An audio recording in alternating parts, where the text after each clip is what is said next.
Coming to you live from the JRE Tobacco Aladino Mobile Studios, it's the Cigar Pulpit.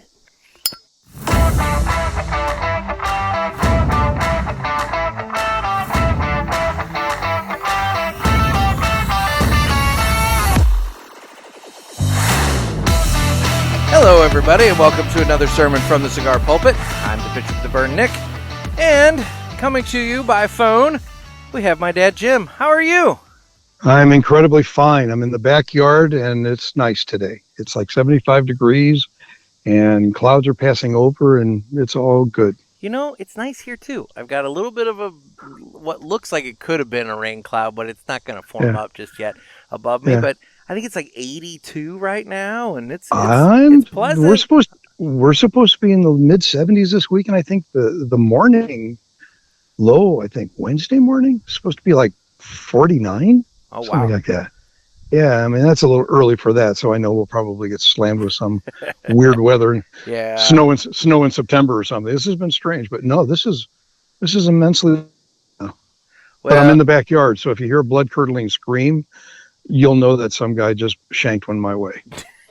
Pegged you with a golf ball. Okay. Yeah. Good to know. Good to know. All right. So today we're gonna get into some of the more controversial CurmudgeJim topics that we've teased for a little bit, but But first, a year ago when we started, the first episode I had with you was a year ago, at the patio of your former residence. Yes. And you had a caller called in, as I recollect, and he said, as you become an old man, you become one of two types: either that old guy who takes his clothes off and runs around family gatherings, or that old curmudgeon crabby guy who knows everything. Well, here we are. Here I am. I'm fully clothed. So we know which one you're going to be today. Well, today, we'll get into the cigars here for a moment, and then we'll get going. So I am smoking a selection from Villiger Cigars. I'm smoking the Villiger Exclusivo USA. It's the 2022 vintage. It's a Nicaraguan Puro that uses a Habano Rosado wrapper over a binder from Jalapa and fillers from Condega, Esteli, and Jalapa. And I'm looking forward to this guy. I've been sitting on this evidently for a little while, so I got that going for me. So what are you smoking over there? I am going down Ferio Tego Road. Okay. You may or may not recollect when we were in Destin, a sale box, and they had a whole bunch of timeless cigars in there for $4 a piece. I do remember that. I'm a whore for a $4 cigar. So I picked up a couple of timeless Presitge. It's a 4 3/4 by 50. Okay. It's the Robusto size. Got a Honduras wrapper, Dominican binder, and a Dominican Nicaraguan filler. And somebody who has been smoked Nat Sherman's since back in the day, where I used to mail order the Nat Sherman Hudson, I believe it was. Okay. Metropolitan Series Hudson for like $2.50 back in the good old days. Yeah, I'm sticking with Mr. Herklotz. Okay. So I'm going down Timeless Road today. Perfect. Well, it's time to cut the cigar, and the official cutting is brought to you by 2guyscigars.com. That's the number 2, guyscigars.com. Two Guys have been around for 40 years, and they are the trusted name in the cigar industry. Everybody knows Two Guys, but if you don't, please give them a try. You won't be sorry. Family owned and operated, 2guyscigars.com does the very best to provide a great selection, fair prices, and awesome customer service. I can't possibly think of what else you could want from a cigar website. Please go to 2guyscigars.com for your next cigar purchase. Tell them that the Cigar Pulpit sent you. You just put that in the little comment section on your order there. And just remember, that's the number 2, guyscigars.com. And with that, it's time to go ahead and cut the cigar.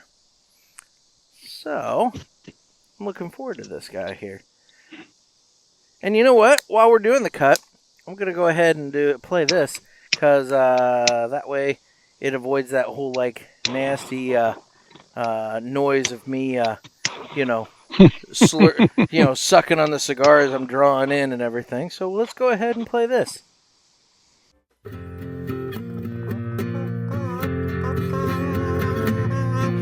Some say cigars are all the same. It's just not true. It's you I have to blame. Well, I don't know, 'cause what I know, there is a cigar called Aladino Corojo. Aladino Corojo. Aladino Corojo. They say authentic, so we're not confused, while the others say it's a word that's just abused. I guess that's so. They can't compete. At least I'm sure Aladino can't be beat. Corojo. Aladino Corojo. Aladino Corojo. Aladino Cigars uses authentic Corojo tobacco from JRE Tobacco. This is the greatest commercial you ever heard. Yeah. It's the greatest commercial we've ever heard. But it helps avoid that unsightly sucking sound as I'm drawing in the flame and getting my cigar lit. So, because somebody I know has told me that that's a very off-putting auditory response there. Yeah, I'm not sure who would have said that. I don't know who By the way, now you're going to be seeing those guys in September when you go up for their event, are you not? I will indeed. Tell them that your listeners, your avid listeners, yeah, keep looking for the music video of that. they need to do a video of that. Every good song has a video. Well, what is it they say? A video killed the radio star. I mean, Hey. I don't know. We'll see. Mr. Jonathan might have a face for radio, is all I'm saying. Video killed the radio star. Certainly killed the I think it was the Buggles. The Buggles, yep. Their one and only hit. So that was a self-fulfilling prophecy of their damn song. Wasn't it? But there'll always be a footnote in history as the first video played on MTV. That's right. Yeah. You're right. I mean, then there's Wall of Voodoo, who was on Mexican radio, and you've not heard him since, have you? No, God, look at you with the one-hit wonder. Okay. There you go. There you go. Mexican radio. Christ, you even know I know the song. I used to love that song, actually. I know exactly what you're talking about. Oh, my gosh. All right, well. I'm so sorry to all your listeners. Whatever. They only should be sorry because they had to hear me sing for a half a second. Yeah, right. So, there you go. Anyway, okay. So I fired this guy up, and the draw, and it's been great right off the bat. It's nice. Has a little bit of a sweetness, a little bit of a bready kind of component to the cold draw. I'm digging it. I'm liking it. So, and I know you don't do flavor notes, so. No, but like that one episode, I said I either like it or I don't, and I do like it. I like Timeless. Well, these are nice, easy draw. They burn even. It's a pleasant. It's kind of like a medium -1, perhaps, but and for $4, I mean. Oh, it could taste like a cow turd, and I'm okay for $4. If I can keep it lit, I'm happy. Yeah, I was gonna say that's a good day right there. It's a steal for that. I don't know why they had it down to that price. I don't either. God love them. I'm glad they did. Well, there you go. Perfect. So you were just in town not too long ago. Before we get into subjects and everything.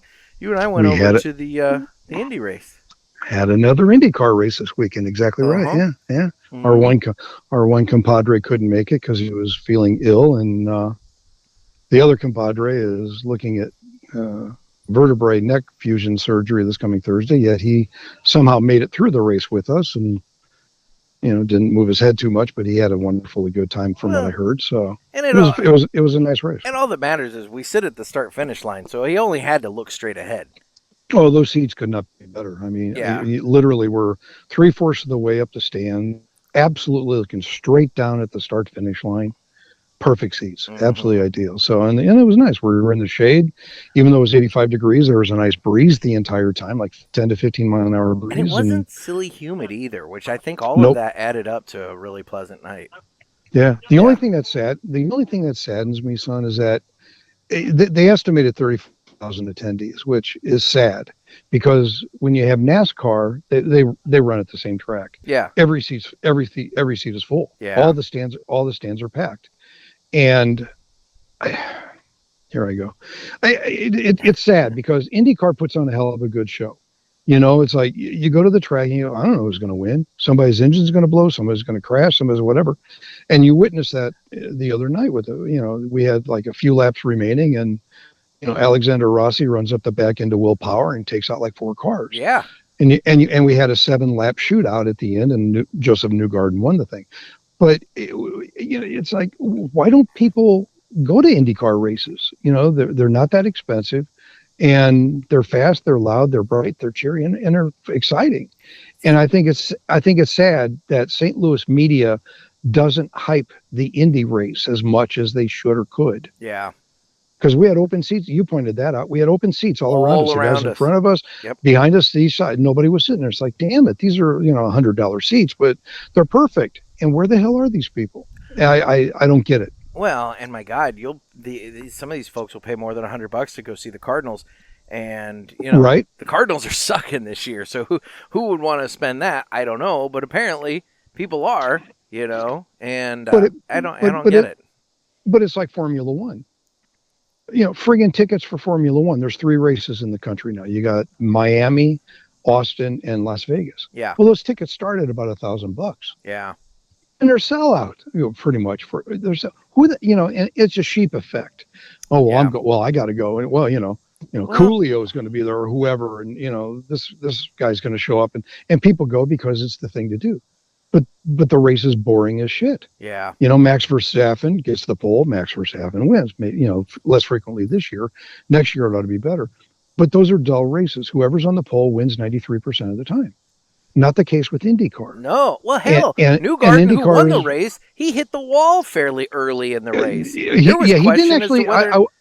I watched that on TV. He didn't hit the wall, but he certainly spun the thing, and he was going to the wall, caught it, and spun. Oh, okay. So he did not actually hit the wall. No. Okay. I watched the replay on TV, but still at 100 and something mile an hour to catch a car that's spinning sideways and straighten it out, and then continue on to win. Yeah, let's see that in Formula One. Right. So you can spend your $1,000, $5,000 for a suite of formula, but the racing is far more. And I've been reading a lot of blogs, and a lot of F1 fans are converting over because they're starting to watch IndyCar when Formula One's down.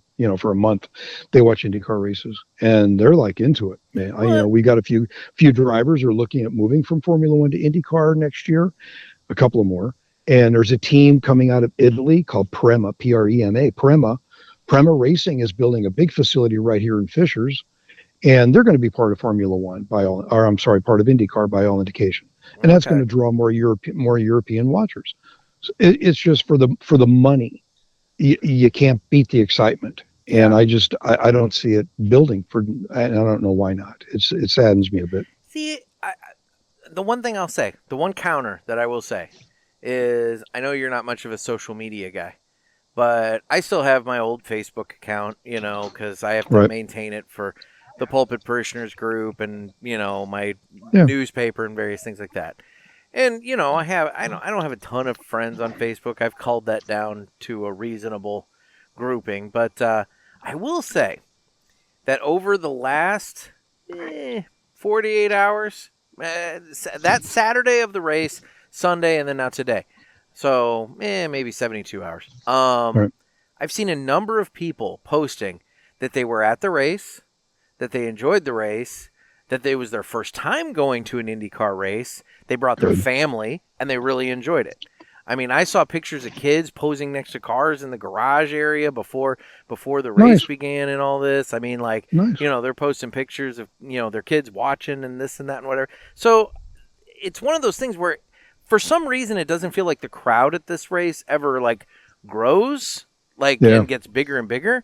But every year that you and I go to this, inevitably I see somebody in my social media feed talking about how this was their first race and they really enjoyed it and they think it would be, it was fun and blah blah blah. So people go, they have a good time.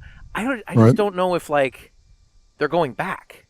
That's the thing, and I don't know. Then you got to wonder, well, what prompted them to go in the first place? Why are they not going back? Were they gifted tickets, and maybe that's why they went in the first place, or what the deal is? But I don't know. First, to your point, I don't know why it's not necessarily catching, but well, the Indy 500 this year had Kyle Larson. He crossed over from NASCAR, and he did very well. As a driver, the guy is talented as all hell. And he's coming back next year. Okay. Well, he qualified in 5th place, as I seem to recall. But the Indy 500 was within thousands of tickets of being a sellout this year back in May. Because you had NASCAR fans coming over to see what NASCAR fans that came to watch him. Yeah. So we're going to have to watch next year because Larson sounds like he's going to be coming back again. Will it have that attendance again? And the answer is perhaps. We'll find out, I guess. But whatever it takes. I mean, there's 4 more races left this year. I think Portland, Milwaukee has the Milwaukee Mile, which is a fast track. There's 2 races up there that weekend, one on Saturday, one on Sunday, and then the season finale at the Oval in Nashville. So there's only 4 races remaining in the series the season yet. Yeah. Anybody who's in those markets, Portland, Milwaukee, or Nashville, go to the damn race. I mean, it's worth the money and it's fun. It's something to be excited about. For sure. We'll see. But anyway, it was a good weekend. It was fun seeing you and Max again.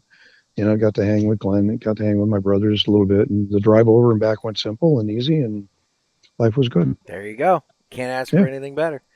Nope. So now you and I were talking because we originally had grand plans of trying to record this like after the race that Saturday, and then as we were driving home from the race, we're both just like, we're gonna put this off, aren't we? It's like, yes, we are. Well, there were a few. There was like 3 or 4 yellow cautions, and then they red flagged the race and stopped it for a while. So there's another 45 minutes, perhaps at least 45 minutes tacked to the length of the race, and it ran a little longer than what you would have expected. So true. We have reasons. Not just because we're lazy. There were extenuating. Well, I mean, it was late and it was a long day. I mean, my God, you drove over that day, so I mean, it was a long day. And I'm old. Well, and I had, Jesus, man, what do you expect out of me, man? I'm 67. You pointed out, I had my son, and he's an early riser. I mean, my God, I think I was up by 6 a.m. that day, which granted, you were getting on the road right about that time, but so was I. Yeah, right. So, but nonetheless, it's like, oh my God. So we didn't. We didn't do it that night. No, right. But so here we are. You pointed out to me that you had a list of different topics on your phone that you've been wanting to touch on here, and so when this call started, now I was like, so you're like, so what are we talking about? And I said, you're the one with the list. So where are we going to go? First of all, I believe you said that this episode airs this Friday. It does. And you're going to be at Pulpit Fest. So I will be at Pulpit Fest when this airs. We can't really talk about Pulpit Fest because it's kind of like locked and loaded. Yeah. It's out of it's pretty much out of my hands, certainly for the planning purpose. Yeah. And it's kind of sort of out of your hands at this point. Mm-hmm. All right. The thing's already on the runway and it's going to take off, and it's either going to fly like an eagle or it's going to crash and burn, which I don't anticipate. For all indications, it's going to be a great EV. So we really can't talk about how it's going to be because you've already done that. And we can't talk about how it went because it's going to be going on Friday. It really hasn't happened yet. Yep. Right. So what I got thinking was that guy who has old man opinions on everything.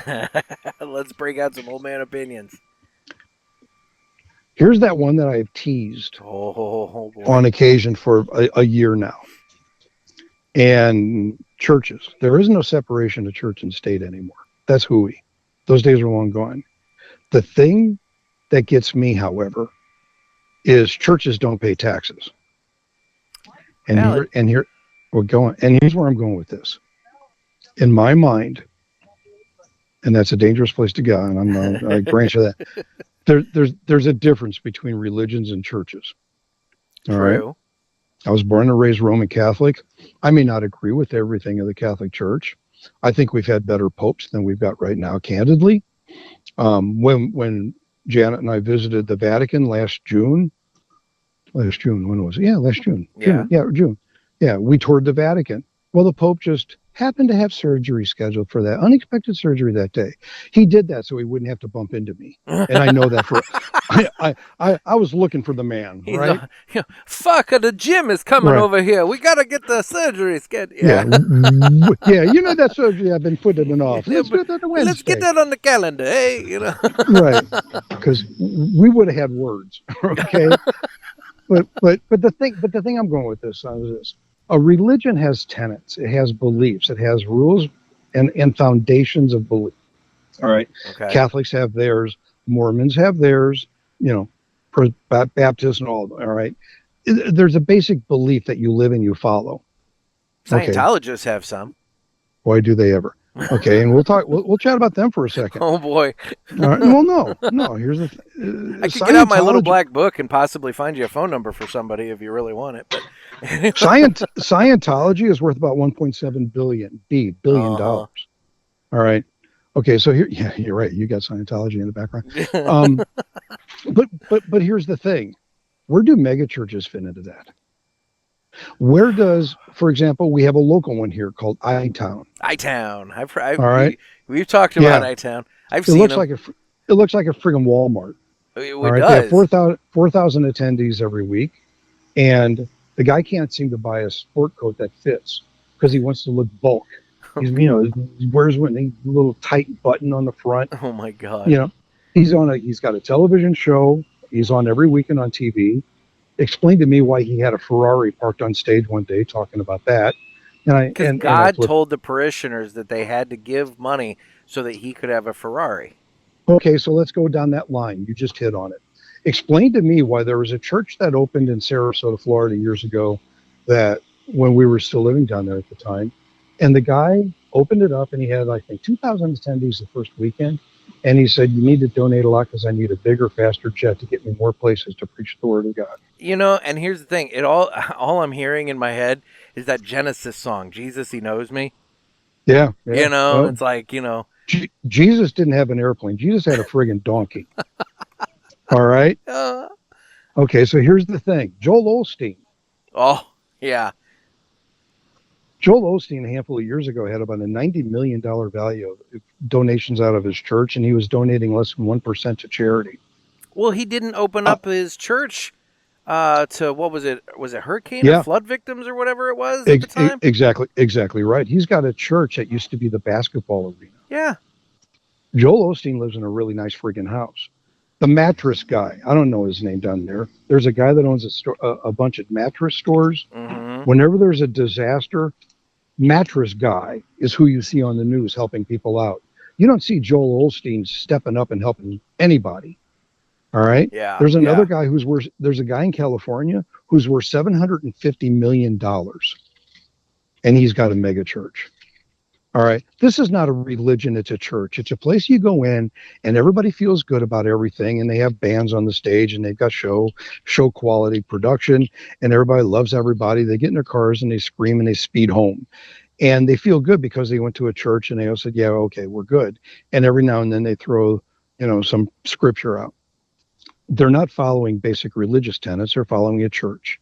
And these mega church people, let's talk about Jimmy Baker and Tammy Faye. Yeah. Okay. They had a friggin' amusement park. Explain to me what that has to do with religion.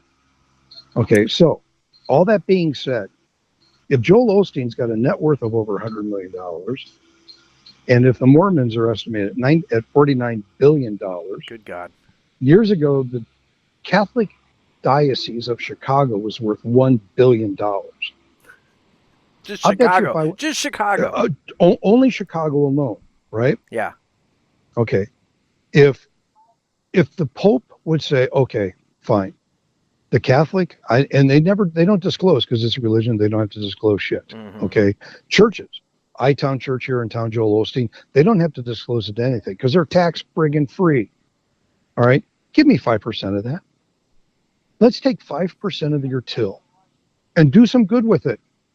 Let's avoid, state level bullshit. And, because it's like, we're going to start selling marijuana and have gambling. That money's going into the education system. Yeah. Well, let's look at Illinois. 62% of the school system in Illinois can't read and write. How's that working out, Mayor? How's that doing, Governor Pritzker? And look at the amount of money coming in just from video gambling.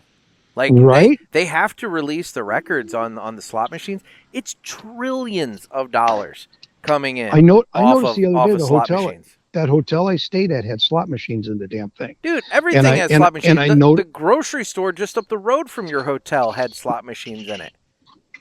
I mean, when I drove home, I drove through Lebanon there, and there's a liquor store with slots. Yep. Everybody's advertising slots. Yep. Yeah, where's that money going? Is it going to education? Well, you got a problem if it is, because it's not getting to the kids. Nope. So, yeah. So the separation of church and state ought to go down to 5% tax on every religion, every church, every mega friggin' church.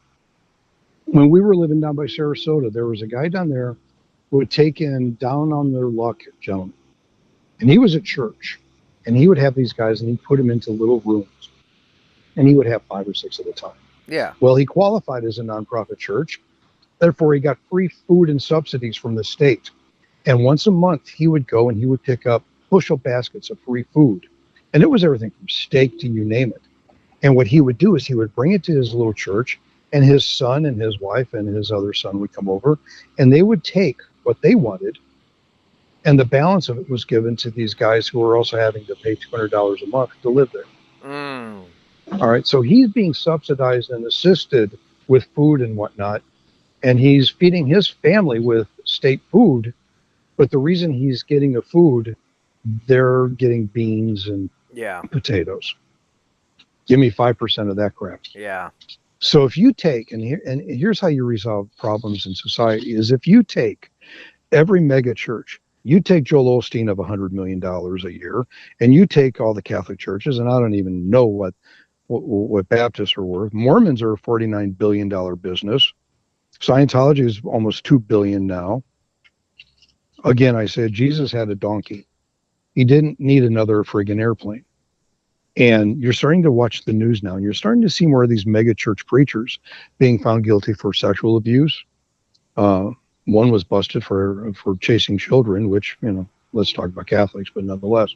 I got no tolerance for that, but we've covered that on the show before. I agree with. We need to bring out public executions and let the animals sniff the carcass. That's kind of my thought, but okay. but we're always talking about homeless veterans and homeless people, period. Well, if Osteen isn't donating more than 1% of his take to help anybody in charity, let's start taxing churches and taxing mega churches and getting. I don't even care if it's 2%. Give me 2%. Look at the trillion. You could raise so much money. Yeah. Go on. But no, to your point, we live in the despite how much debt our government has put us in. At the end of the day, we're still living in the most prosperous nation in the history of the planet.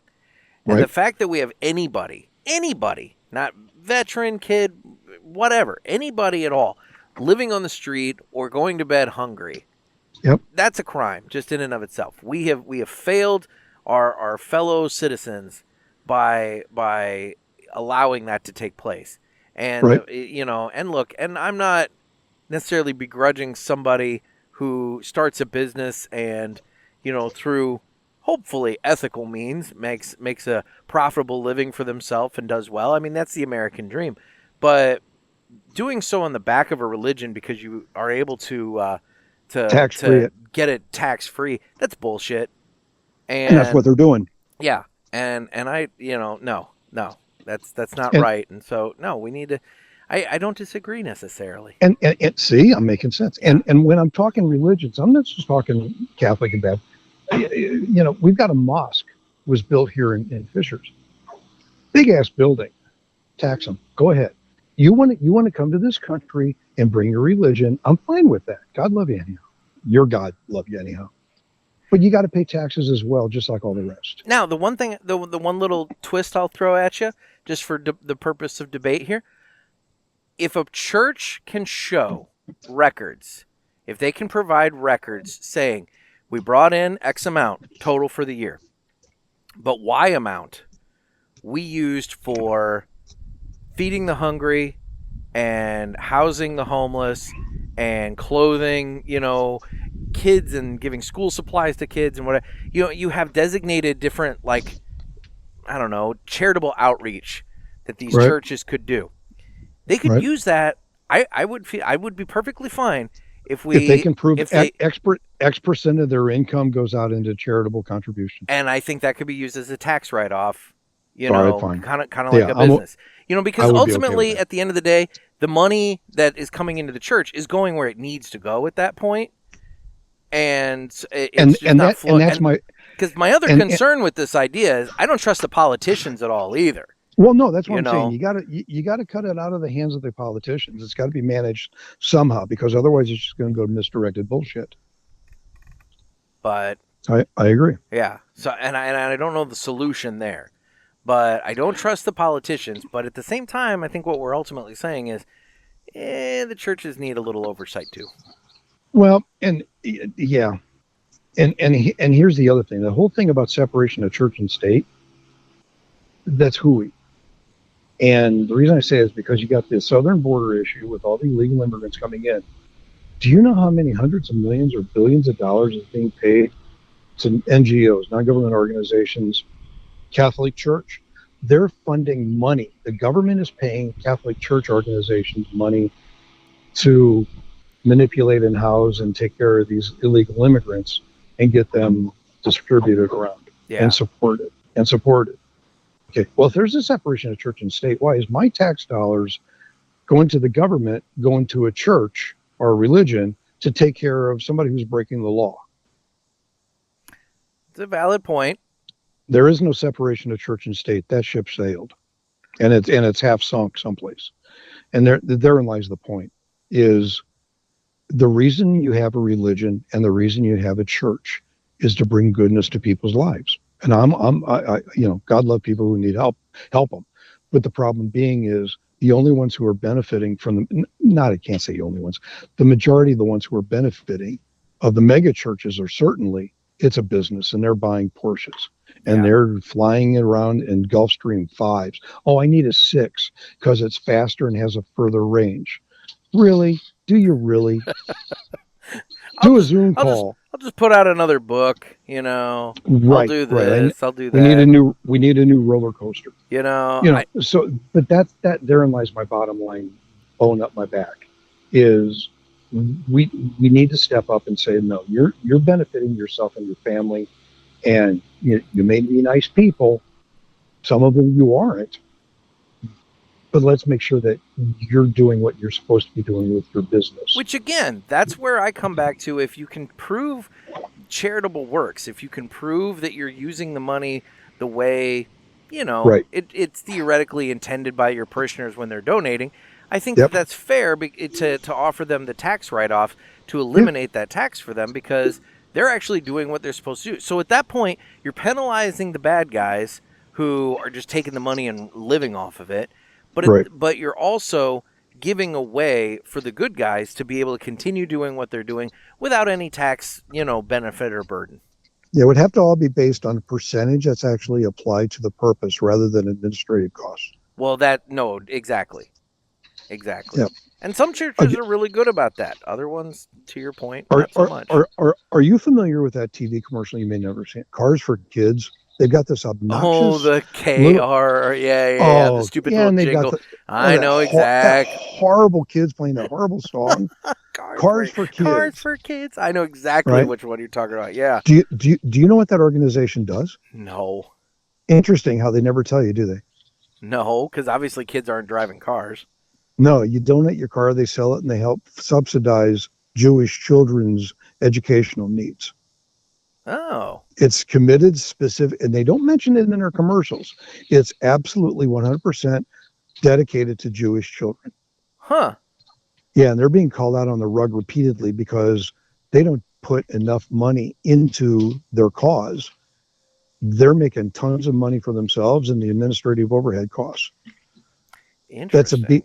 That's rated as a BS organization. Yeah, they're always on see, and there's that scam crap, son. That's the stuff that needs to be regulated. Mm-hmm. Governor Pritzker in your state has regulated the fact that hotels can no longer put shampoo and soap in hotels. I heard that. Yep. Okay. that son of a bitch should be worrying more about other important things than hotel shampoo. Oh, but see, you and I both know he owns what? Is it Hyatt? His family started Hyatt hotels. Yeah. So of course he's interested in what goes on in the hotel industry. Hyatt can do what they want, but it should not be something that the governor is involved in as a regulation for an entire state. Mm-hmm. He should be worried about the people who are spending the night sleeping on those dark streets in Chicago, who are being robbed and shot and killed. Yeah, but it's easier just to yell at the Texas governor. Okay, I'll give you that. I'm just saying, I'm just playing the Pritzker advocate here. It's just easier for him to yell at the Texas governor than actually, I don't know, take care of the people that you're talking about. Right. So anyway, so that's that big thing. It's like I know you're never supposed to discuss two topics ever. You're never supposed to discuss religion, and you're never supposed to talk about politics. Bullshit. And there's both of them. I'm tying them together, saying you got a problem, and one is the answer to the other. Yeah. Okay. Well, so, and that's the thing when you go to one of those those I-towns. I mean, you've got the coffee shop and the bookstore, and I mean it's like a little mini mall. So you go outside, and he's got 3 or 4 Hummers, all camouflage painted, gray and white and black. Oh, tell me why a church needs Hummers. Yeah. But they're all uniformly painted, and they're all wonderful. And it's that stuff. Yeah. It's that. Okay. Why? Yeah, that has nothing to do with Jesus and God and the belief. It has everything to do with money, and that's my thing. So, okay, parishioners, if these guys can start a church and be tax-free, and they're making millions of dollars, so can the cigar pulpit, because the benefit of a cigar pulpit is no worse or no better or no different than some of these mega churches. It's just smaller and on a podcast. Perfectly fine. So, perfectly fine. So you need to file your tax-free submission, and let's get this thing rolling. Oh Lord, yeah, I'm sure the federal government would love me coming in. I'm starting a church dedicated to the relaxation of cigar smoking. You can reach out to Pastor Barnaby Rothschild whenever you feel like it, Until you try and they say no, the answer is yes. Yeah. I don't know if it quite works that way, but that's all right. Well, so there's that. Okay. Anyway, so that was my topic of contention on this one. All right. Well, let the Ask the Pulpit calls come now. I was gonna say we'll see what happens with the pulpit hotline now. It's like Yeah, I'm sure Trent has an opinion on that one. Area code 863-874-0000. Get your calls in. So 1-800, call my dad. Oh Lord, I love it. All right.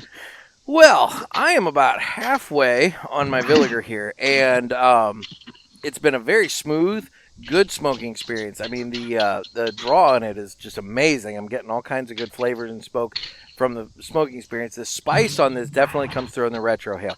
That's where you can definitely tell this is a Nicaraguan Puro, because it's definitely got that peppery spice going on. But I'm digging it. I'm liking it. How's your timeless? Smooth.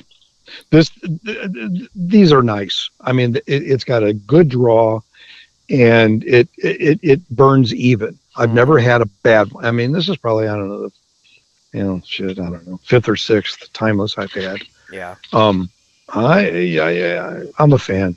And it's not because of the Nat Sherman history, but it's just a well-rounded, nice, smooth, even cigar. Like I said, it's a medium, maybe medium minus a notch, but it's not burning me. It's good. Perfect. Well, let's go ahead and do this now. It's time for the Villiger Cigars Entertainment Report, brought to you by Villiger. Villiger Cigars, one of the leading cigar and cigarillo manufacturers in the world, founded in 1888 and still family-owned and operated. Head over to VilligerCigars.com and check the store locator to find a shop near you that carries them. We guarantee that Villiger Cigars will be a wonderful addition to your humidor and cigar rotation. Now, in terms of entertainment, you're over there watching guys put in a pool. Yeah, you had to go there, didn't you? I had to poke. I didn't realize Well, first of all, it's nearing 2 months now God. that this damn thing's been going on. It's a solid piece pool that unfortunately we were out of town. I wanted to see him crane lifted over the guy's house. His backyard was kind of on a slope. So rather than digging a big friggin' hole and plopping a pool down in it, they kind of put a pool there and they're building up around it. Okay. Okay. So they're building it into the hillside, kind of. Yeah, it's not a real severe hill, but there's a slope. Enough of a slope, yeah. And he's putting a deck around there. He's put a hot tub in there, and he's putting a pergola over the hot tub. But what I didn't realize that a swimming pool is 90% rock. I've never seen so damn much rock like large chat delivered. Yeah. And I mean, there's tons there, and now they're just now getting to the point where they're starting to put the tiling around the edge, the walk area around the edge. But they dump the rock in the front on the street, and they have this cool little Caterpillar front loader, like a tiny little scooty thing, and they've been going between the houses. Well, of course, they picked my side of this house to do that. They've already destroyed one of my lawn sprinkler heads, but they fixed it immediately. But I have no grass on that side of my house now. And God love them, they're very conscientious, and we'll do this and we'll fix that, and they're nice guys. This thing just seems to be going on forever and ever, and I mean, there comes a point where you have patience, but then it starts to wear thin. Yeah, it's thin. And I'll say, you're not even the one paying for it. I mean, if I were the one paying for it and it's been going for 2 months, I'd really be sick and tired of dealing with it at that point. Well, okay, but here's the other educational thing. They're about to lose the summer season. I mean, they're putting in a pool, and they're not even going to really get to use it. Right. Or good. Right. Here's the thing. That pool is right there, and their hot tub is right at the corner. Yeah. My pad, actually, Ferio is right there.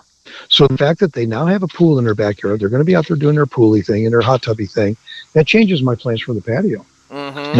Now I'm gonna have to put up a little bit more of a block. I'm gonna have to put up more of a wooden structure, like a little wooden lattice wall. Yep. More trees, because I don't want to be looking at them and they don't want to be seeing me.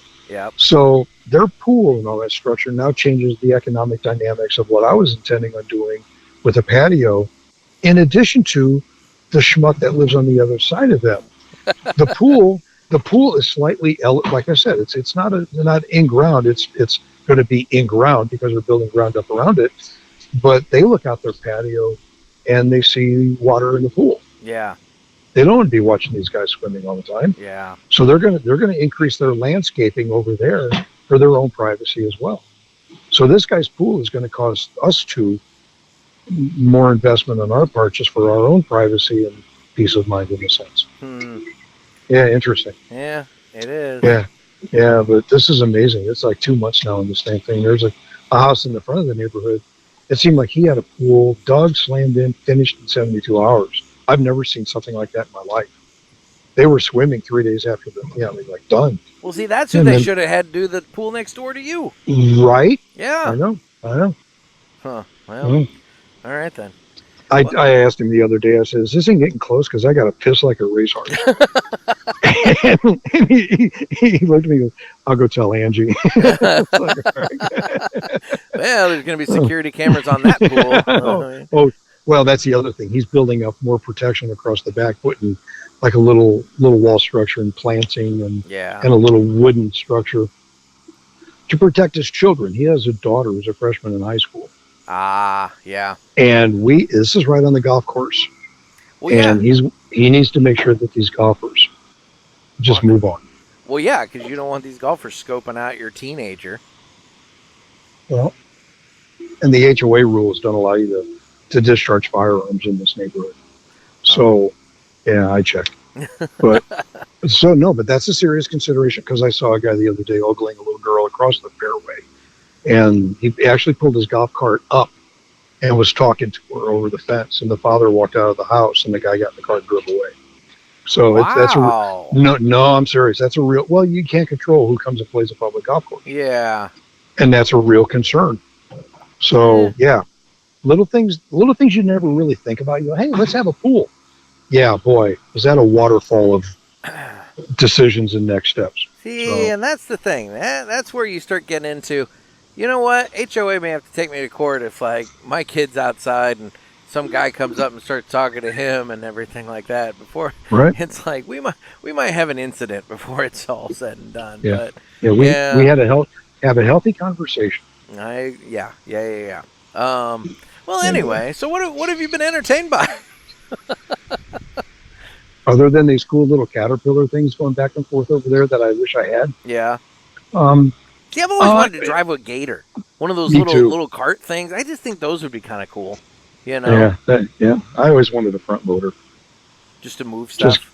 Just to sit in traffic and lift the car ahead of me in front of me. See, now with traffic, I want one of those, you know those cattle movers that they put on the front of trains? Yeah, cattle prods, yeah. Yeah, that they put the little triangular deal they put on the front of trains. I think that would be the ideal thing for traffic. You just start plowing through. Yeah. Okay. Yeah. Anyway, all right, sorry. Apple didn't fall far from the tree with you, did it? No. You're one silly little monkey. Okay, Villiger. What have we been watching? Yeah, what have you been watching?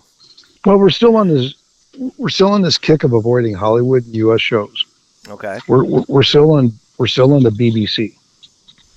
And so we've been watching an awful lot of a show called My Life is Murder. Okay. The chick that used to be Xena, the Princess Ward, or whatever her name was. Oh yeah, Lucy Lawless. Yeah, she's in this. She's a retired police officer in New Zealand. Okay. And the cops have crimes that they presumably solved, but it just didn't seem right. And they give it to her, and then she goes in, and with the help of her little IT sidekick, she solves these crimes. And there's humor in it, and I like shows. I don't like ongoing things. I like to watch it and be done. Yeah. And this is that. It's a 1 hour episode and boom, done. I don't know how many seasons there was, but we've been on that kick a lot lately. And there's another show out of the BBC called Silent Witness. Okay. And I don't know, there's like 25 or 26 seasons of this one. But we've been coming across that. We've been watching a lot of those, various seasons of those. But it's interesting. It's about a forensic group of forensic pathologists, and they work with the police to solve murders and whatnot. But what's interesting about it is the detail they go into, and whoever does the props for the show is phenomenal. When they have a body, for example, on the autopsy table, it's realistic. Huh. Yeah, they had an episode, and I'm going to get into something you never really want to envision. They had an episode we watched the other night, where a woman got burned alive. She was murdered and then house set on fire, and they brought the charred corpse in for an autopsy, and they found out that she was dead before the fire. And it was so realistic that it is phenomenal. I mean, the detail in this thing is amazing. But that one caught me, and the only reason I can tell you it's so realistic is because I've seen that. When I worked in a hospital down in Heron, I was a med tech, and on a couple occasions the pathologist of our lab was a forensic pathologist. He was a county coroner. Yeah. And there was a case at the time where a woman and her little boy burned to death in a mobile home. Ugh. And they brought the bodies in, and they suspected it was murder. So they exhumed the bodies, brought them in, like a week or two later. And the pathologist had to look through the bodies again. And I went into the autopsy room to do some photography for him, which is something you never forget. Yeah, as it turns out, he found needle injection marks between toes. Oh. The father had injected them and killed them, and then set the place on fire. Oh my gosh! So the unfortunate thing is, having seen a charred dead body, Silent Witness. It's an interesting show. The characters are engaging. It's fun, but the detail. The attention to detail is astounding to me. It's good. That's one of my top ways I don't want to go. In a fire? Yeah. I mean, you don't. I've heard that like after a while your nerve endings burn off and it's not, but I don't Right. care. It sounds horrific. No, that's bullshit. Yeah. It hurts. Yeah. It's got to be terrifying. I would think that would be I just can't imagine. horrible. Yeah. That's It's not good. definitely one of the top ways I don't want to go. And the only other Villiger update I can get, we watched a movie. As you know, she has a tendency of going to the library and grabbing DVDs. Yeah. And this movie is named Nowhere Special. I don't know that one. It's based on a true story. Okay. I have never been more depressed and sad Oh God. watching a movie. I told her, I said, next time read about the fucking movie before you pick it up. It takes place in the UK. Here we are, still in the UK. Yeah. Some guy is diagnosed with terminal cancer, and he has got the cutest, sweetest little boy. His wife had the baby and then deserted him, so he's a single father. And he's got the sweetest little boy you've ever met. I mean, this kid is just a little jewel. And the show is he's trying to find him a new family because he's going to die, and he wants his little boy to be fine with the new family. Oh my God. Gotcha. See, right there, right? Yeah. And so he and the adoption officer or whatever she is, it's him interviewing families. Well, he's a window washer as well. That's his job. He's a window washer. So he's, putting up with work and all that and taking care of the little boy. And then they go in and interview another family. And it's just that kind of stuff. And you can see as the show goes on, as the movie progresses, he's looking worse and worse and worse. And at the end of the movie, he selected this woman who was very sweet. I mean, when they interviewed her, she actually got down on the floor and played with the little boy, and you could see him light up with her. And that's who he selected is this lady. But it's one of those where you're hoping against hope. You hope he lives, but he doesn't. And you hope the little boy's fine, and you don't know. And what makes it all worse is it's a real story. It's based on a true story. Oh God. Well. So I'll put that out for all y'all listening. Nowhere Special is the name of the movie. And if you want to just have that one, I don't know, hour and 40 minutes or whatever of just feeling like shit, go grab it.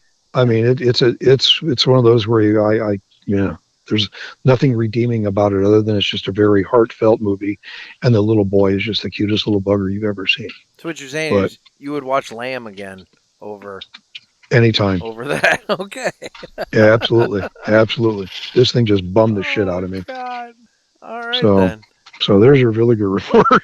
All right then. Woo-hoo. Yeah. What about you? I checked out the new Alien movie, Alien Romulus. Yeah. And I gotta say, I haven't been the biggest fan of the Alien movies since the second one, Aliens, way back when with Sigourney Weaver. And they've all kind of just been whatever since then. This one was good. This one was a good throwback to it. It's right. Set in between the first one with Sigourney Weaver, Alien, right, and the second one with the Space Marines, Aliens. And so it's set right in between those two movies. And it had a lot of good horror elements that the first one had, but it also had some action elements that came in the second half that the second movie had. And so it was a real good bridge. The characters were interesting. I mean, there were a handful of good jump scares. There weren't like a ton of, there were plenty, but it's not like, you were dealing with like a ton of aliens to where it was like, just unrealistic. I mean, it was a good sci-fi horror action movie. It was entertaining. I enjoyed it. I thought it was really good. So I went and saw the new Alien movie. Nice. Yeah. And then I'm going to miss it because I'm going to be down at Pulpit Fest. But this weekend, the drive-in is going to be running the Wizard of Oz because it's the 85th anniversary of the Wizard of Oz. But flying monkeys. I would have gone to see that, but it's actually the 75th anniversary of that drive-in, and it's the 85th anniversary of the Wizard of Oz. I used to go to that drive-in when I was a kid. Yeah. Yeah. Well, I can't believe it's still there. That's cool. I'm loving it, man. Them. I've been going quite Good a bit them, here yeah. lately. I mean, because for $13 you get a double feature. I can sit out. I can bring all my own snacks and whatever else, so I don't have to pay any of that exorbitant food prices. And I can sit out and I can have my cigars while I'm watching the movies too. And the good thing is they don't have those big clunky metal things that you had to put on your window. Nope. You roll your window down a little bit and you dangle this damn thing, and it was real tinny with lousy reception. So I'm sure the audio's a lot more superior. Well, it's a localized radio frequency, and they've got two of them, that's nice. One per screen. And so if you sit back far enough to where you can see both screens, I've got the little radio thing. I can pop back and forth between the two frequencies, and I can check out either movie playing. So theoretically, it could be up to 4 movies that you're watching in a night. I mean, you're maybe not concentrating fully on one or the other, but you know what I'm saying. Yeah. Mm-hmm. Yeah. Interesting. Yeah, good. Yeah, the only movie that you could possibly maybe get me into a theater to see is coming out, I think, in September. Which one's and that? That's Beetlejuice. Oh, Beetlejuice. Yeah. I don't care what Michael Keaton is in. I'm watching it. Oh, I love Michael Keaton. And the guy is a genius. And Beetlejuice is just one of those classic movies that it doesn't get the appreciation that it deserves. I think this one looks really good too. Yeah, I'm hearing preliminary reports that this one is well worth the energy. So this might be that thing that gets me. We've not been in a theater since I don't know, 2019 maybe at best. I don't even remember last time. Oh, so see, you haven't experienced all of the pick your own seat to where you don't have to get there early, and they're big plush chairs with the reclining aspect and everything. I have no clue, but I definitely want to see I definitely want to see Beetlejuice. No, the reclining big leather chairs that they've got at the theaters now, that makes it really nice. So, yep, I would recommend. See, I'm needing a new chair. Maybe I can just go, like, I don't know, go to the theater and walk out with it. Hey, look over there. Hey, look over there. You see this guy just hefting this chair out of the door. Shoving this chair through the back door. Oh, God. Well, you know. That's funny. I mean, what are they going to do? You know? Right? I mean, are they going to try and stop you? I don't know. Call the cops. They won't believe you. Exactly. This guy's stealing a chair. So. Yeah, that's all right. They got a basement full of them. Maybe. Probably. Yeah. Well, there's your Villiger update on my There's part. the Villiger report. We're still doing the BBC thing. There you go. Well, why don't we now go ahead and fly high with Blackbird Cigars? It's time to fly high with Blackbird Cigars. Blackbird Cigars offers you remarkable quality using the most delicate and finest tobacco to always ensure that you're receiving unsurpassed cigars. Blackbird Cigars strives to give you undoubted repeating flavor for every cigar you smoke and impressive quality so that you can always expect greatness. Check out their website for a full list of stores carrying Blackbird Cigars and give them a test flight. Blackbird Cigars can't clip our wings. Okay. So, before we get into, so you're carrying the load on this Blackbird one, because you not only told me that you have one for this, but also I'd like to point out that you gave me some crap about one that I had done previously, and so you have an addendum to one that I have already done. Duly noted, justifiable crap. Here's the thing. I didn't know this information at the time that I relayed this, and so when you educated me, I was like, yeah, you're right. I did miss the punchline there. And I even showed you the video, and you went, whoa. No, it was cool. All right. I think it may have been your first one. Felix Baumgarten. Okay. The guy who has the highest parachute jump. Yeah, he was a base diver and he would. Yeah. He was a base jump. Yeah, base jumper. That was what. Right. Yeah. See, what you neglected to mention, even though he did like so far, what you neglected to mention was he did it out of a space capsule. He had built a capsule specifically. They attached it to a giant friggin' balloon and floated him up to the edge of space. This guy had oxygen tank, and this guy was literally upwards dark at the edge of space.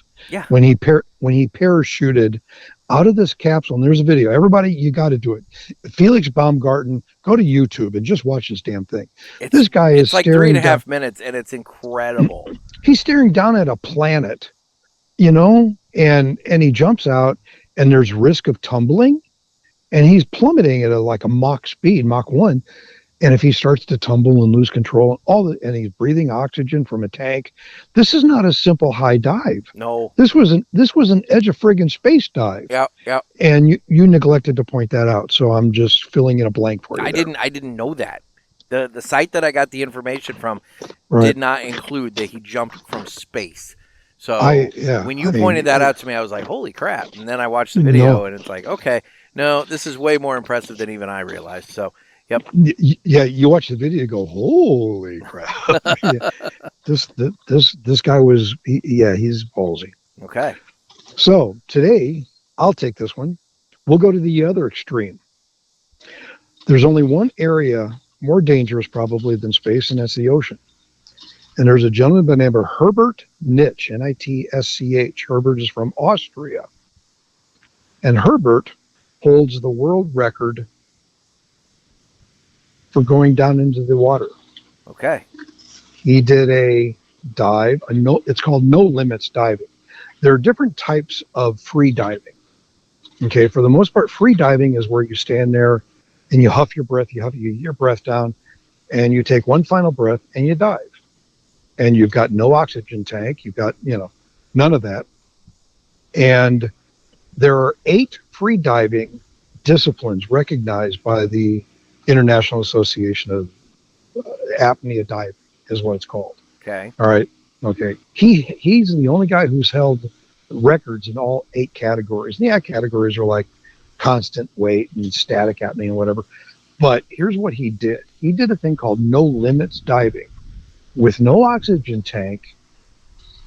He attached himself to a sled, a weighted sled, and he, on one breath, went down 831 feet. Oh my gosh. In 2012. Okay. Now the bad news is on the way up, he blacked out and suffered nitrogen narcosis. Okay, so that's not good. That's not the bends. Bends are different. Yeah. But with nitrogen narcosis.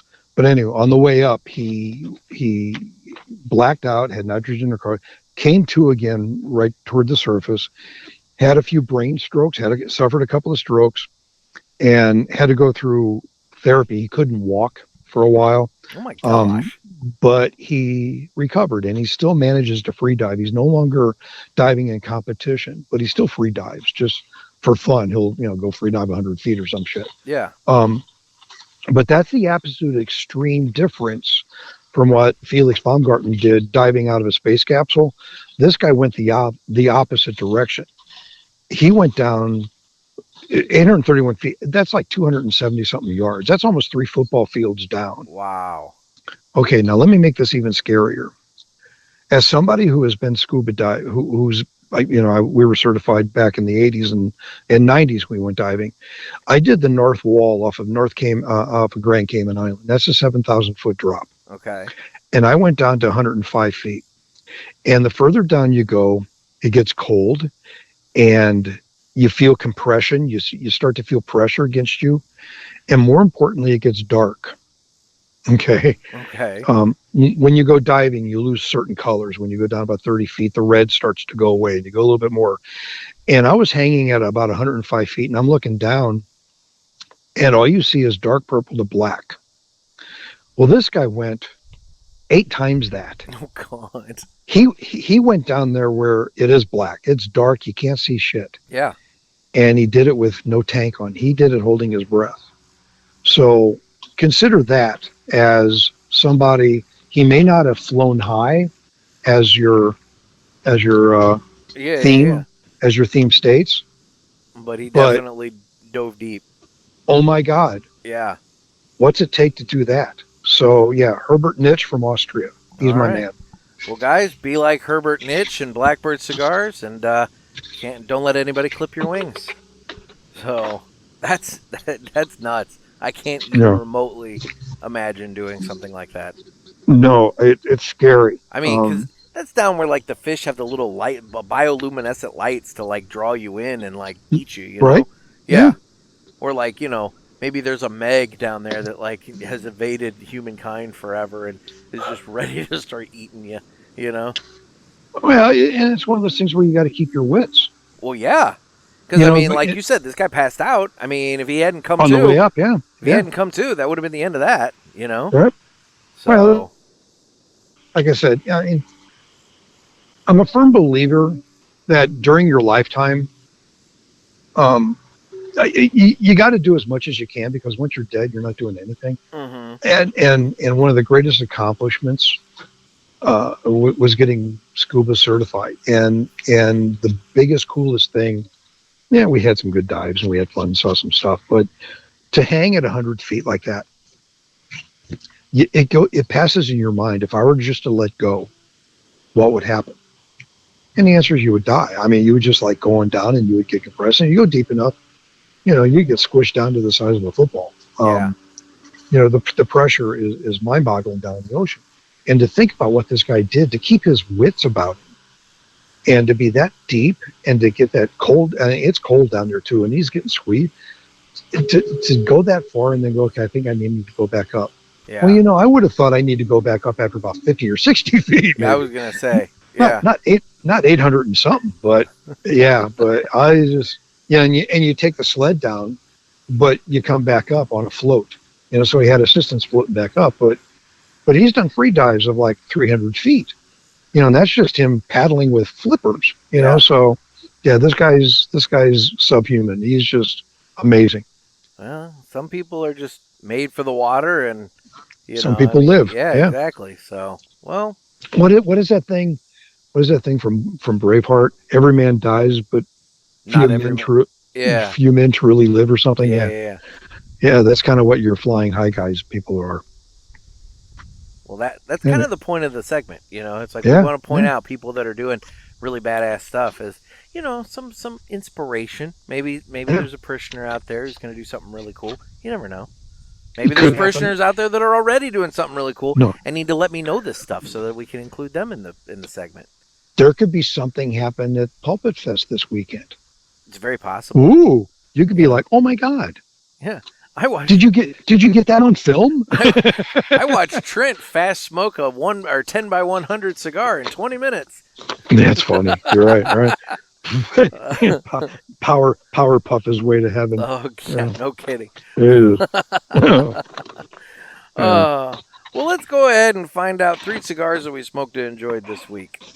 Guess what, motherfucker? It's time for that. So, what have you got? Have you had anything? Well, I have to talk again. I'm trying to smoke this damn cigar. Well, I can go first if you'd like.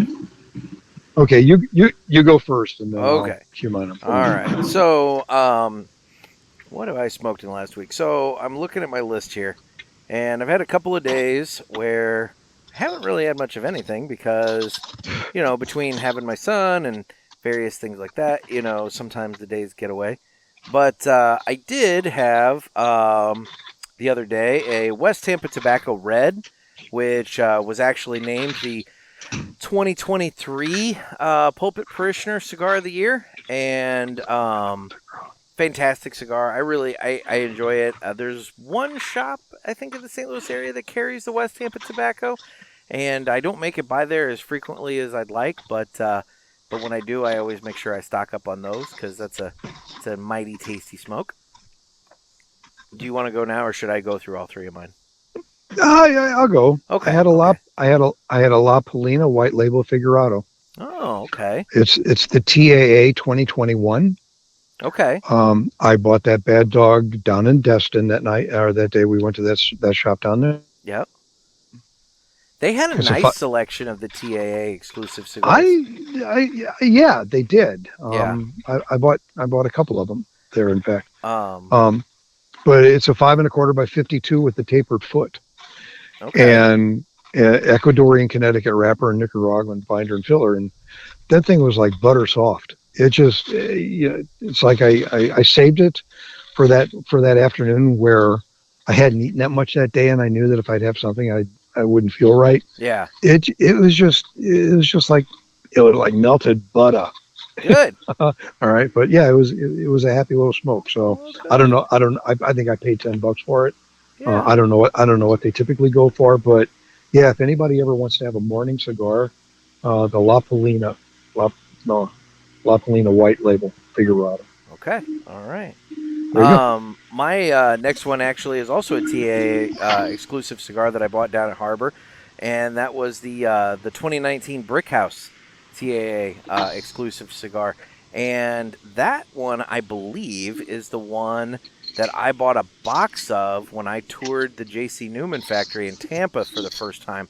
And I still have a few of the ones from that box. I have been very slow getting through that because when I went back the next year, they told me like, oh yeah, we're sold out of those. If you can find those, whatever.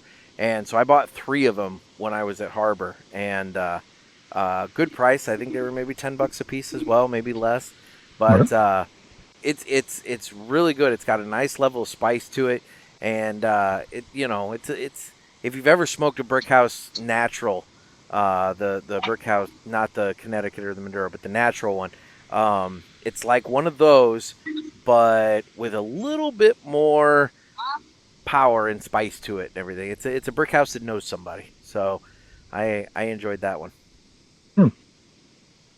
Had that All one right, out on my patio. My second one is one I think you probably had. Okay. It's the Villiger TAA exclusive 2023. Oh yeah. Yep. 6 1/4 by 52 box press Toro. Yeah, it's a good one. Yeah, I think it's a Nicaraguan blend. Was that do you happen to remember, was that a green band on that one? Yes. I thought so. Yep. That was a good one. Yeah, that's the one I think Aganorsa made. Maybe? That's what I was thinking, and I didn't want to be the one to say it, but you said it, so now we've got 2 people both thinking it. So yeah, I think you're right. And I would rate it kind of a medium plus. Yeah. On the strength-o-meter, I give it I give it about a 6. Okay. Yeah, ish, 7 tops. You're not gonna get into decimals though. Well, I was about to do that just to piss Dave off, but I don't want him on my. I don't want to be on his shit list. I don't want him on my enemies list. So I give it a firm 6. Firm 6. There you go. Okay. But no, that's a favorite. That was a very, very nice, enjoyable cigar. I like the fact that Villiger, with their TAA exclusives, they reach out and work with other people to try and have these collaborations. I know they've worked with E.P. Carrillo and Espinosa and Aganorsa, and there's one I'm missing and I don't remember. But they make some really, really good cigars for TAA. I want you sometimes works. Oh. Yeah. How does a company align and rely on somebody else? Kind of, do they provide the tobacco and the other guys add some of theirs to it, or it's like Ferio Tego. Ferio Tego is made by somebody. Yeah. But his brand is on it. I'm intrigued by how that business works that way, rather than, for example, Aladino, where they go in the backyard, they pluck leaves, they come into the house, and they roll them up, and then they shoot them out the front door. It's it's a straight line production line.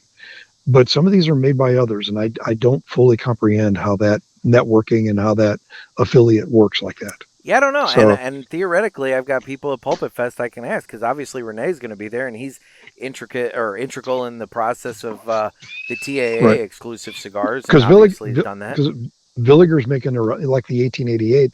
They make that. That's rolled and made by Villiger, right? Yeah.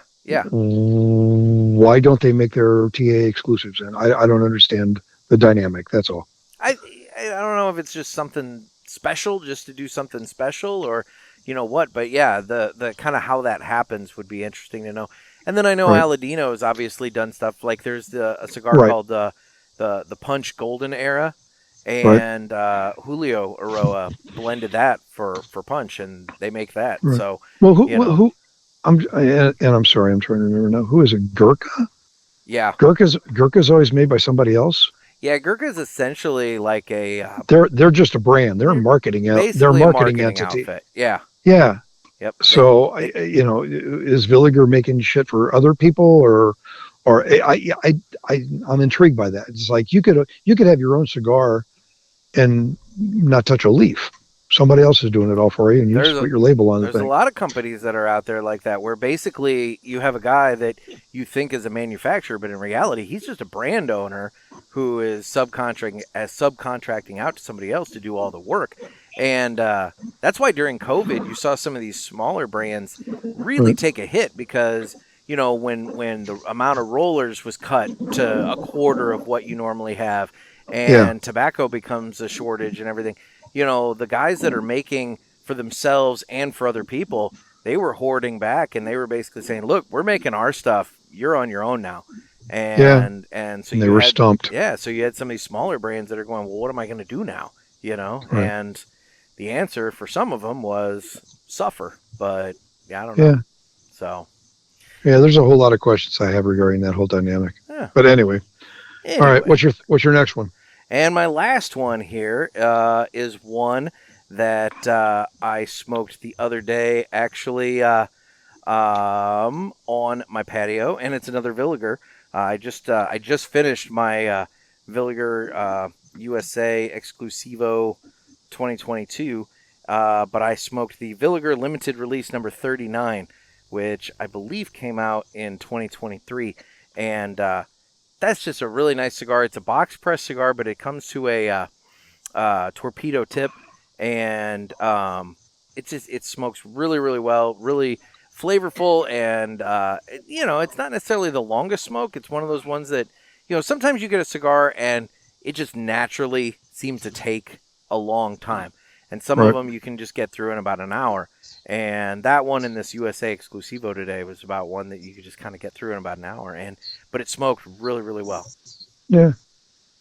All right. My last will be a Rocky Patel Vintage 1990. Okay. The Perfecto size 4x48, another one that I bought in Destin, and this thing shocked me. For obviously, 4 inches long. Yeah. You're going, okay, whatever. But the shape is like an aneurysm. It's like an aortic aneurysm where it's narrow and then bulbs out. Yeah. Yeah. If you can envision what I'm describing. Yeah. Yeah. And it reminded me, I mean, almost precisely, like the one I had a Cuaba Habanos Divinos when we were in Curacao. In December, I bought a couple of those cigars, and the little Cuaba, and you can Google them. Look up Cuaba, Cuaba. Okay. Really good cigars, but they're really little guys. They're only the Divinos is only about a 4-inch cigar, and they're oily. And the Rocky Patel was the same way. It was a dark, kind of an oily wrapper. I'd give it about a medium body. Yeah. That friggin' thing went for an hour and a half. Can't complain about that. No You're shit. getting your money's worth out of something like that. But there's my point. How do they do that? It's a 4-inch cigar. Granted, it's bulbous. It gets thicker toward the end of it. But it went for an hour and 20 minutes, according to my record book.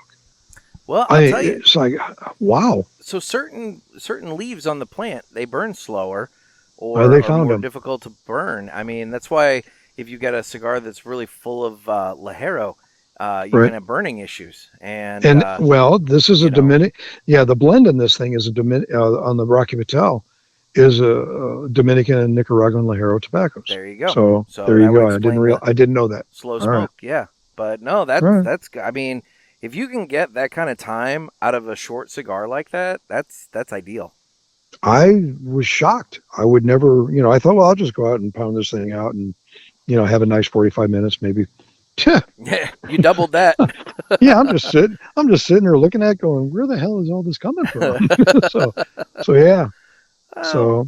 So those are my big three. I mean, I had an Aladino in there as well, but Connecticut Robusto 5x50, but yeah, those are the usuals. But yeah, these were the unique ones that I went with, and I liked them. Each one was very different, and that's what's fun about it. Okay. Well, that is what's fun about it. These people, there's these folks that, and God love them, they have their one brand and they stick to that, and that's all they smoke. And I guess it's one of those things that if you find what you like, why deviate? But at the same time, it's like there's all these other things that you can try that it's just fun to experiment around, I guess. But well, it's like, I don't remember who the hell the author was. It's going to bug me now because I love quotes.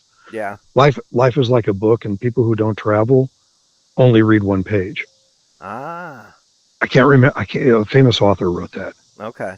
And it's kind of like the same thing with cigars. It's like, grant you, I don't get all the flavor notes like you do. I get some. Like I said, I can feel if they're burning hot, or if it's not fun, or if it's smooth. Those sensations is what I get. I don't get flavors. I get sensations. Yeah. But that's what's fun about it is if you only smoke the one cigar, you're leaving that book empty. I mean, that book is unread. I mean, look at all the different cigars you could be playing with and have never tried. And you go, well, shit, you missed out. Sure. It's like that. It's like that one that y'all are planning a Pulpit Fest, that thing that's going to smoke for like 4 hours or whatever it is. Yeah. I don't remember the name of it. The JFR Lunatic, that 10 by 100 thing. 10 by 100, yeah.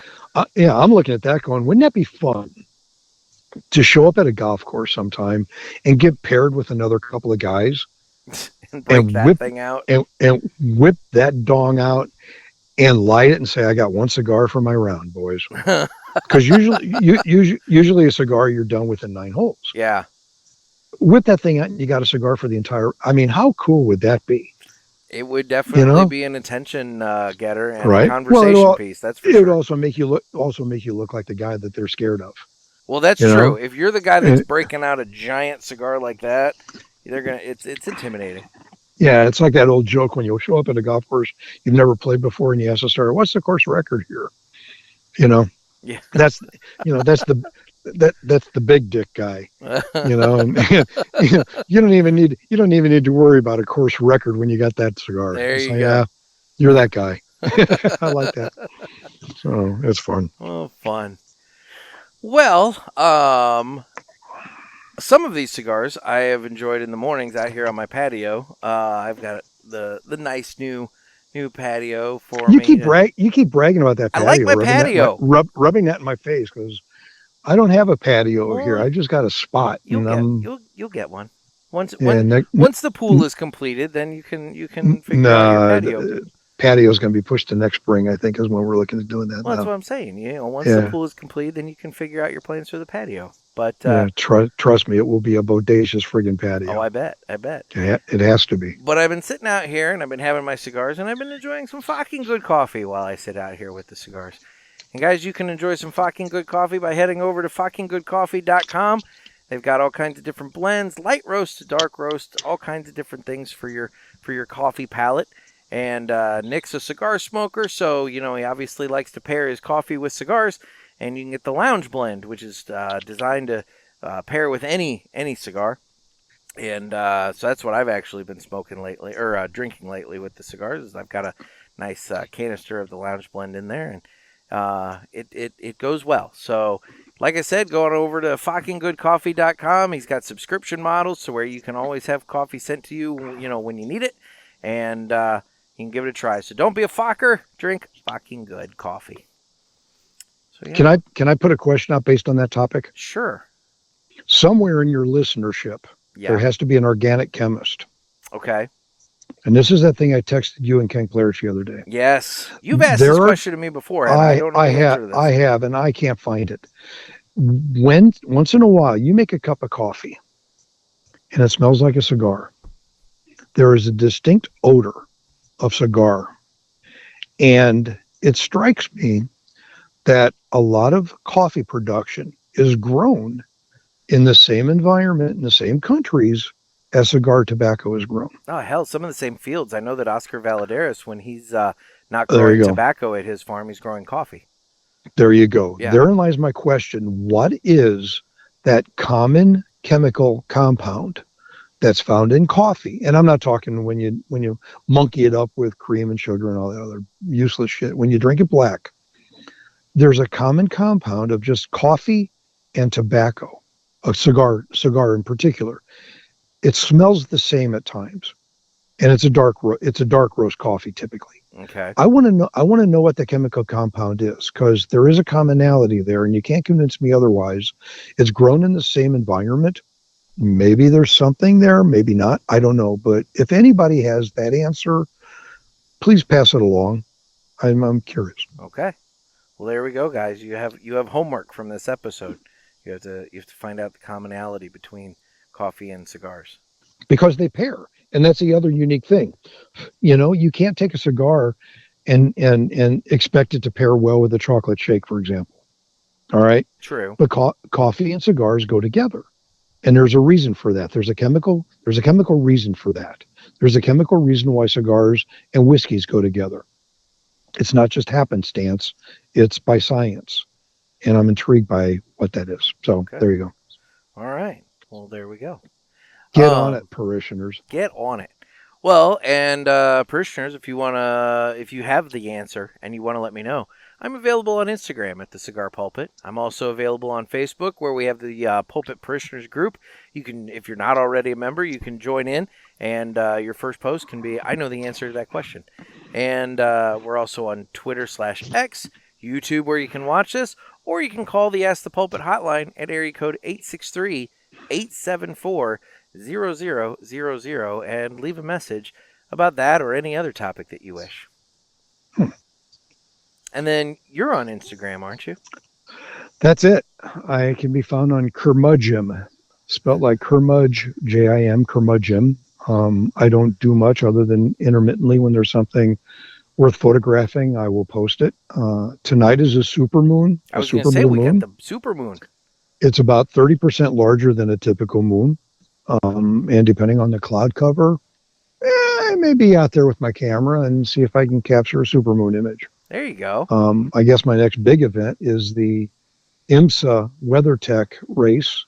That's here at the Motor Speedway and Indy Speedway in September. So anybody who likes looking at race cars, I'm going to be down there and try to capture that. But otherwise, I just post what I'm interested in way of photography. And if you have conversation or something, every now and then I get a message from Luke. So I have to respond in Canadian and not English. That's always a challenge, but that's all right. Yeah, you call him Bud. Bud. But hey, they both have you in the middle. Yeah, that'll work. How you doing, Bud? Hey, Bud. Right. Terrence and what's his face? Yeah. Terrence and Phillip. You get the floppy head. Yeah, right. I was really surprised when I met Luke for the first time that he didn't have the floppy head thing going on. I thought Canadians had the top of their head just separated, but whatever. Oh, you went mean. You went mean on the poor guy. That's funny. He knows.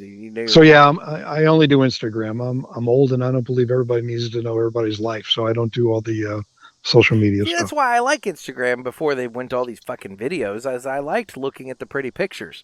But now it's basically TikTok light, and I'm just kind of like, it's like some of this is entertaining, but it's not what I'm coming to the platform for. And my God, there's so many suggested posts that I'm not even seeing the people that I'm following anymore either. That's the other thing. I don't even know how it all works. I don't know how some of them are popping up. It's like, where'd that come from? Yeah. I don't get it. But I don't know. So yeah, that's me. That's where I am. Okay. Well, there you go. There you go. Well, my final thoughts on my Villiger Exclusivo USA 2022. I really enjoyed it. I'm hoping that maybe Ken might have a few lying around at his shop. I kind of doubt it, but you never know. But I'll be finding out as this episode airs because I'll be down at Pulpit Fest. So, I got that. And my final opinion on my timeless here is I've got about 1.25 inches, maybe 1.5 inches left, and it's getting a little bit bitier. It's got a little bit more of a zap to it, but it's still good. And I'm going to go down to burning my fingers. There you go. I'm good. See, I like it when the cigars have a little bit of variation to it. Sometimes you get one and you're like, I like this flavor, and it doesn't really change. And I guess it's fine if it doesn't, but I like the variation. Yeah. Yeah. But I agree. All right. Anyway. Well, Dad, thank you so much for taking time out today. I do appreciate it. Yeah, it's a chance to catch up with you a little bit and talk about other kinds of stuff. By the way, sometime I need to have a conversation with Trey Mack on a couple of topics. Oh, we can make that happen. Yeah, that would be something just on a personal fun thing. Okay. Like the other day, I was talking to you about my theory on light and dark. Oh, yeah, I think he would enjoy that. I'm prepared for that. And I also have a theory on climate change. See, this is good. This is what we need. We need to get Trey Mack, and yes, we need to arrange this.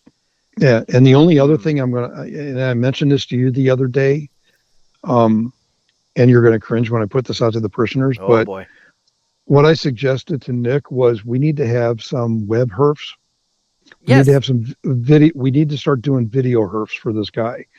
Anybody out there who has their regular hangout lounge, take your laptop, take a Logitech webcam, set the damn thing up, schedule the time with Nick, and get some of your comrades in your cigar lounge, and let's get you all on a Zoom call so we can start doing some video herfs of your cigar lounge with you and your buds, and get these people kind of talking and going on and get their topics and life stories. So I like it because, it's like I've said recently. I mean, I have some listeners that have some really badass things going on in their life, and I think it would be cool to get more interaction and Right. exposure to those people and what they're doing. Yeah, well, it's like Paul in the Dallas area. I always enjoyed his stories, or Luke always seems to have stories about stuff. And there's a few of your listeners that interface with you, and I, for some reason, I feel like I know them in a sense. I like that. Yeah. So yeah, let's get some video herfing going here, and all it takes is a laptop and a little webcam setup and Wi-Fi. You're good. Perfect. So get those scheduled out. I like that idea. So, all right. Well, very cool. Well, once again, thank you so much for the time. You're more than welcome. Thank you for allowing me this pleasure. There you go. And guys, this has been another sermon from the Cigar Pulpit. I'm Nick. And I'm Nick's dad. Everybody stay safe and stay smoky.